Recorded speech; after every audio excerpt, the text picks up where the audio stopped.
முதலே இந்து சமய அறநிலைத்துறையின் செயல்பாடுகள் ஆன்மீக அன்பர்கள் மத்தியிலும் பொதுமக்கள் மத்தியிலும் பெரும் அதிருப்தியை ஏற்படுத்தி வந்தன என்பதுதான் உண்மை. ஒட்டுமொத்த அறநிலையத்துறையும் முன்னாள் அமைச்சரின் முழு கட்டுப்பாட்டிலேயே இயங்கி வந்தது.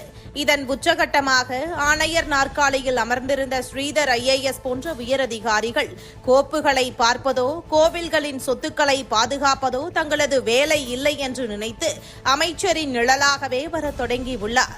அடுத்த தேர்தலிலும் திமுகவே ஆட்சிக்கு வரும், பழைய அமைச்சரே மீண்டும் அதே துறைக்கு வருவார்.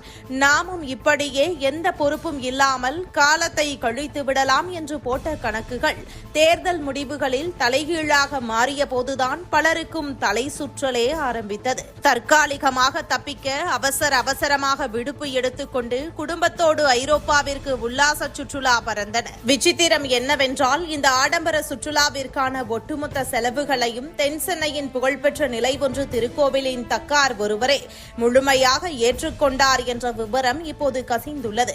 அதிகாரிகளை தன் வசம் வைத்துக் கொண்டு நிலம் தொடர்பான பல கோடி ரூபாய் மதிப்புள்ள வேலைகளை கனகச்சிதமாக முடித்து சுருட்டியதன் நன்றிக்கடனாகவே இந்த வெளிநாட்டு சுற்றுலா ஸ்பான்சர் செய்யப்பட்டுள்ளது.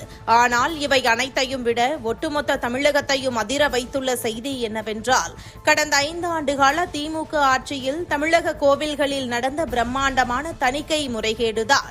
கடந்த 5 வருடங்களில் தமிழகத்தின் புகழ்பெற்ற கோவில்களில் இருந்து பக்தர்கள் காணிக்கையாக கொடுத்த நகைகள், கோடீஸ்வரர்களும் தொழிலதிபர்களும் காணிக்கையாக செலுத்திய தங்கங்கள் என சுமார் 3000 கிலோ எடை கொண்ட தங்க மற்றும் வைர நகைகள் தணிக்கை கணக்கில் கொண்டு வரப்படவே இல்லை என்ற அதிர்ச்சி தகவல் வெளியாகியுள்ளது. கிட்டத்தட்ட 3 டன் எடையுள்ள இந்த தங்க நகைகள் எங்கே போயிற்று என்ற விவரம் அப்போதைய துறை அமைச்சருக்கு நன்றாகவே தெரிந்திருந்தும் தணிக்கை அதிகாரிகள் இதை பற்றி கேள்வி எழுப்பினால் கோவில் லாக்கரில் இருந்த தங்கத்தை பெருச்சாளிகளும் எலிகளும் தின்றுவிட்டன என்று கணக்கு காட்டி தப்பித்துக் கொள்ளலாம் என்ற விசித்திரமான யோசனையில் அதிகாரிகள் இருப்பதாக கூறப்படுகிறது.